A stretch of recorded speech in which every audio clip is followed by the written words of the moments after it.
வணக்கம் நண்பர்களே, நான் ஜெஸ்ஸி ஜோடி. இன்றைக்கி ஒரு சேமியா கஸ்டர்டு தான் நம்ம பண்ண போகிறோம். ரொம்ப டேஸ்ட்டான ஒரு சேமியா கஸ்டர்டு. இது வந்து ஃப்ரிட்ஜில் வச்சு ரொம்ப கூல் பண்ணி நம்ம சாப்பிட்லாம். ரொம்ப நல்லாயிருக்கும். இப்போ இதை எப்படி செய்யலான்னு பார்க்கலாம் வாங்க.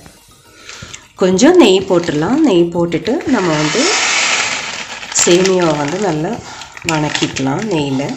இது வந்து 150 கிராம் சேமியா, மெலிசான சேமியா. இதை வந்து நம்ம நல்லா வணக்கிக்கலாம். கொஞ்சம் கலர் சேஞ்ச் ஆகிற வரைக்கும் வணக்கிக்கலாம். இப்போது இது நல்லா ஃப்ரை ஆகிடுச்சு. இது நம்ம ஆஃப் பண்ணிக்கலாம். அடுத்தது நம்ம வந்து பால் வந்து காய்ச்சிக்கலாம். இப்போது மில்க் நல்லா கொதிச்சிருச்சு. இதில் வந்து நம்ம வந்து இந்த சேமியாவை போடலாம். போட்டு ஸ்லோவில் கொஞ்சம் குக் ஆகிற வரைக்கும் வெயிட் பண்ணலாம். இப்போது 2 ஸ்பூன் கஸ்டர்ட் பவுடர் எடுத்து வச்சுருக்கேன். இதில் வந்து நம்ம கொஞ்சம் தண்ணி ஊற்றி நல்லா கரைச்சிக்கலாம். இது கட்டை இல்லாமல் கரைச்சிக்கலாம். இப்போது இதில் சுகர் போட்டுக்கலாம். அப்படி இல்லைன்னா ஒரு 2-3 ஸ்பூனு மில்க் மேட் நம்ம ஊற்றிக்கலாம். இதுக்கு தேவையான அளவுக்கு சுகர்.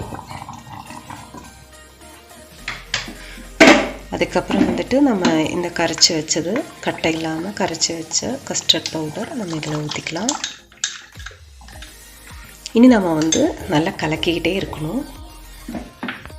இப்போது இது நல்லா கட்டை ஆயிடுச்சு. இது நம்ம ஆஃப் பண்ணிக்கலாம். ஆஃப் பண்ணி நல்லா ஆற விடலாம்.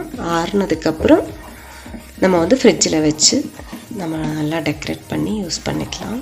இப்போ இது நல்லா ஆறிச்சு. நம்ம ஃப்ரிட்ஜில் வைக்கல, இனிமேல் தான் ஃப்ரிட்ஜில் வைக்கணும். செட் பண்ணிவிட்டு வச்சிடலாம். இப்போ வந்து நான் 3 இந்த மாதிரி கிளாஸ் வச்சுருக்கேன். இதில் நம்ம வந்து நல்லா செட் பண்ணிக்கலாம்.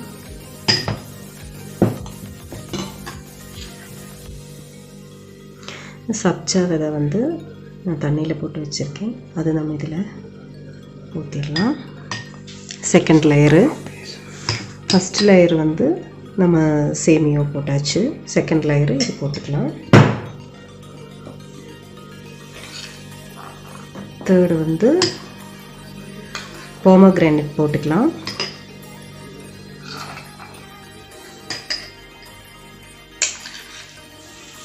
அப்புறம் வந்து நம்ம மாம்பழம் போட்டுக்கலாம்.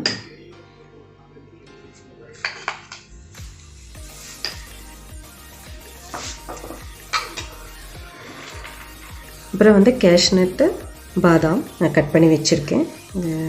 நம்ம இஷ்டம் தான், நம்ம என்ன வேணால் போடலாம்.